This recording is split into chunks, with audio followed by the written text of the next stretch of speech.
Hey guys, hello and welcome to Naveed for Speed. In today's video, I am going to be test driving this Nissan X-Trail.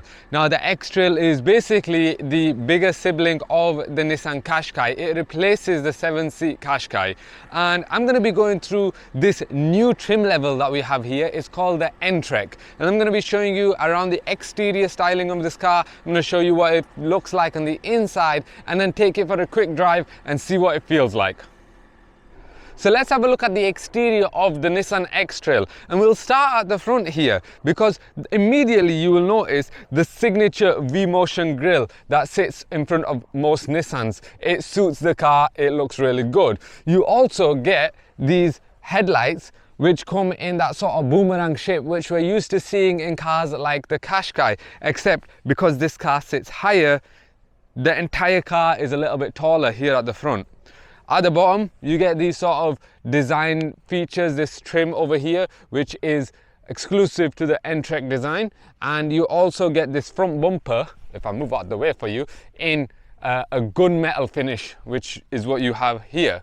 There's loads more other features around the car that come in gunmetal, including the sort of side skirts. You get black wheel arches. This particular car sits on these 18-inch alloy wheels, but you can see it's got these chunky tires on there which just show that it has that bit more of an off-roading ability.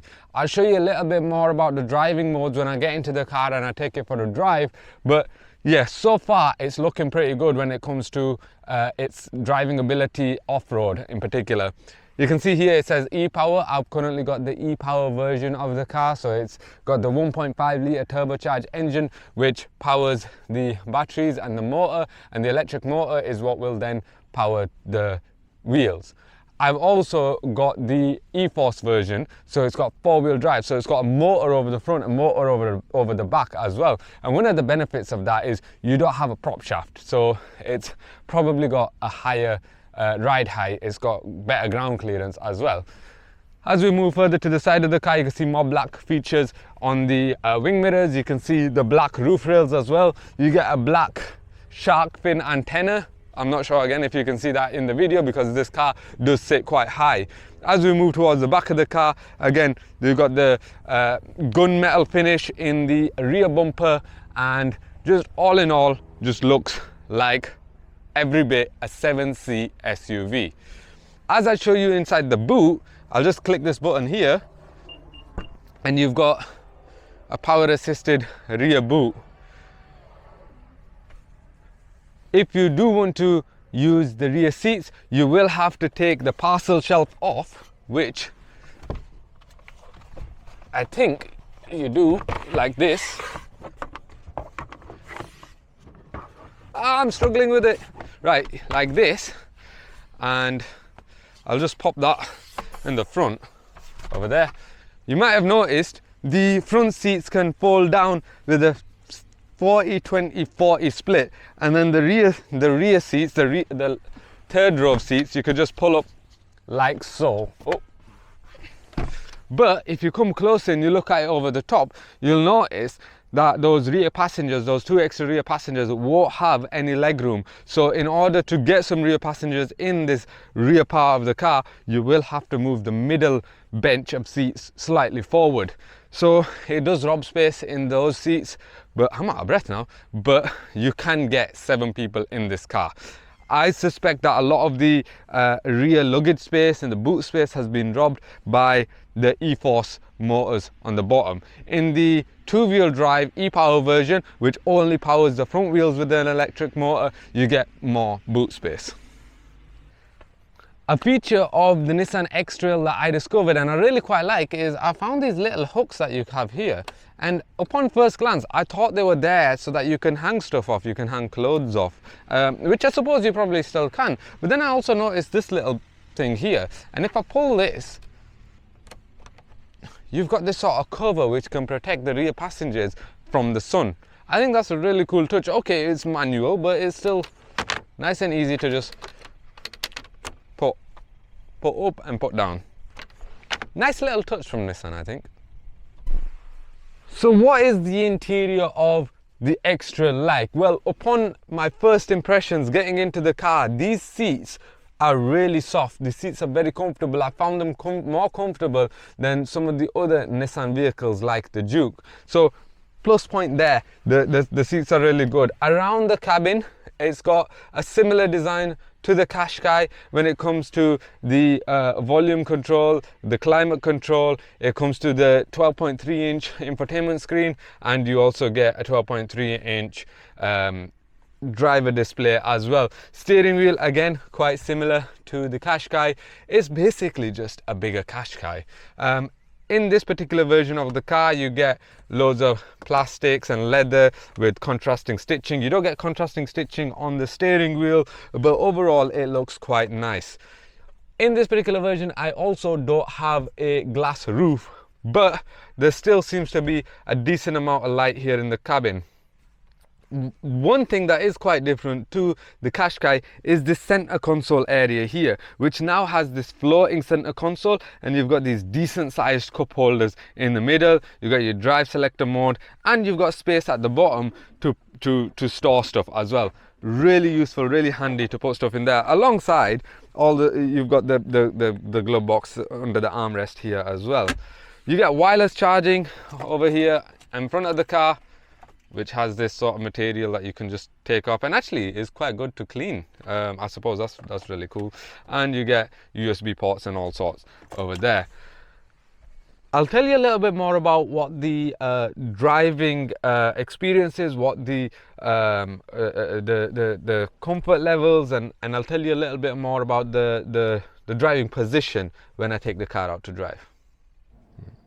Right, so Nissan have laid out this event in the grounds of a safari park. Not really much use to me in terms of reviewing this car, although I am on a bit of a field at the moment, so that's as much off-road as I'm going to be doing today. But of course the car has no problems with that, because this car has several driving modes, including a snow mode, so it shouldn't really have many problems in most terrains. Although I don't know how well it would fare in extreme off-roading, but I think it should be fine in most off-road situations.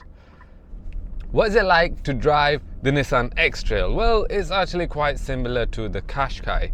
This particular car, again, because it has the ePower, it's got the 1.5 litre turbocharged engine, which powers the motor. Well, it charges the battery and powers the motor, and then the electric motors will then power the wheels. So you get that smooth electric driving feel, which is great around town. It's great for stop-start traffic. Although when the car gets up to speed, like in the Qashqai, I imagine that we'll start to hear more engine noise. We'll start to hear the noise that doesn't necessarily correlate so much with the speed.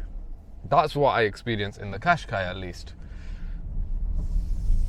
In terms of driving position then, what can I tell you about the driving position? Now, immediately as I got into the car, I felt like the driving position was a little bit higher than what I have come to expect or experienced in the Qashqai. But thinking back to when I drove the Qashqai, it's actually similar height. The Qashqai is quite high itself, so the seats are quite high. You get great visibility out the front and side, just like in the Qashqai, and you got the big wing mirrors, just like in the Qashqai. One thing that is quite notable though, however, in this car is you get electronically adjustable front seats in the driver and the passenger. And those front seats are really quite good as well, because they come in this sort of water resistant material, which is great for when you're coming in from the rain, and it's great for, you know, if you're going off-roading in muddy environments. I suppose that's what this N-Trek model trim is for. It's for a bit more of an adventurous lifestyle. It is if you want to take the car off-road, or if you want to take it onto a safari, I suppose. Maybe that's what it's useful for. But I am now heading out of the safari and I'm heading out onto the road, so I will tell you exactly what it feels like on the road, although I have a sneaking suspicion it is quite a lot similar to the Qashqai. Now, if you haven't already seen my Qashqai video, then I'll put a link up here and you can watch my Qashqai video. I've done a few videos on the new Qashqai, including one on the N design trim level, the new trim level that Nissan have brought out in the Qashqai. This is the new trim level that Nissan have brought out in the X-Trail. So overall, I really like the interior of this car because it's quite spacious, and it feels more spacious than the Qashqai, even though the Qashqai that I drove had a glass roof and it brought more light into the cabin than this does, but I feel more spacious, and part of that probably has to do with the center console, which has the floating effect and it's got space underneath to store stuff. Big door bins, great storage, and I feel like when you have the rear passengers, when you've only got 5 passengers, well, including the driver, it's very spacious in the back. But if you've got the 7 passengers, including the driver, then obviously passengers in the rear bench will struggle a little bit with legroom. Let's have a look at how this ePower e-Force version feels like on the road.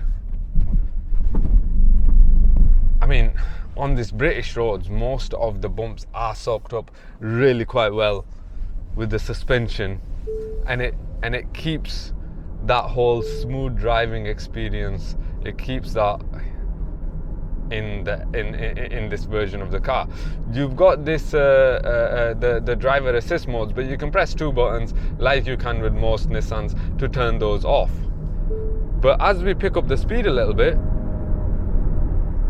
now I am starting to hear that turbocharged engine and the slight whine of the turbos, but I feel like Nissan have done really well to insulate the sound so it doesn't come into the cabin so much.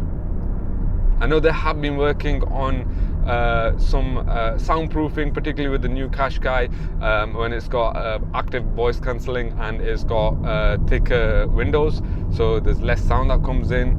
I'm hearing quite a lot of road noise though, but I suspect with those 18-inch wheels and those high-profile tires, it's I think that's somewhat welcome, because I have got a very smooth, very comfortable, very cushioned ride actually. The seat, I don't think the seats have much to do with that ride actually. I think that's more the wheels and the suspension which are doing that. So I think this car could be quite useful for long journeys. Again, I'm not sure how it would fare on the motorway when it comes to speeding up and that petrol engine cutting in, but I think especially driving it around these slow roads, so far what I'm seeing on this sort of first impressions of the car are quite positive actually. Steering wheel is nice and light. I am told that when you put it into sport mode, the steering wheel will get heavier. Do we have a sport mode actually? Yes, I think we do. So if I click this over, here we go, to sport mode. I'm on sport mode, but I'm not really going to be driving on many fast roads actually. In fact, it's just gone down to 20 miles an hour. But the reason why I want to go to sport mode is I want to see what the steering wheel feels like. And yes, it has got a little bit heavier and it seems that little bit more responsive. There's more feedback I think in this steering wheel than what you'd find in the Juke. I have a better sense of what's underneath me and which way my front wheels are facing. And I feel a bit more confident with the grip that I have in the e-Force version of the car. Oh, there we go. Just touching slightly over 20 miles an hour, and the driver assist features will cut in and let you know they're doing that, so you can safely come back to a nice speed. Other than that, yeah, I think again, another thing that I have been told is that the steering wheel is a lot quicker at returning back to straight in this car. It's a lot more stronger, that feeling of turning back. And I have started to feel that actually, especially having it in sport mode. And I quite like it. Especially when you're going around a bit more of a tight bend, you can quickly just whip the steering wheel back straight. Other than that, I mean, this car, let's put it back into standard mode. Other than that, driving this car as a family car, driving it as a people carrier, going away somewhere, I think it's got more than enough space, although in the boot, the luggage space, it doesn't come close to some of its competitors like the Skoda Kodiaq. So I think it's behind on there, but it is quite competitively priced, this car. So overall, what can I tell you about driving the Nissan Qashqai?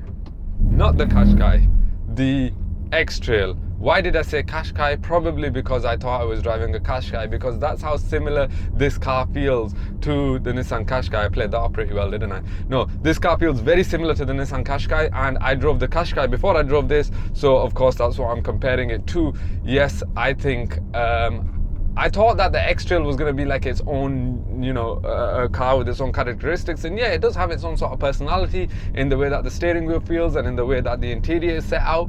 But I think in terms of the driving feel, with that ePower feel, I think it feels quite similar to the Qashqai. And the Qashqai is a popular car, and it's a pretty good car. If you've not driven the new one, go and check it out. And this feels quite similar. So I think in general, the X-Trail, although less popular than the Qashqai, I think if you need it for the seven seats, if this is what is required for you and your requirements, then yes, go for the X-Trail. It's not much more than the Qashqai, and I think this the newer updated versions of the X-Trails are only about, you know, 400, 500 pound more than the previous version. And in fact, if you're going for the very top model, the Tekna Plus, then you're only paying about 50 pound more, and that's probably and I think that's only because of the wheels that have changed. But other than that, yeah, I think if this is what you need in everyday life, if you need 7-seater, the X-Trail is a very good alternative that feels really quite similar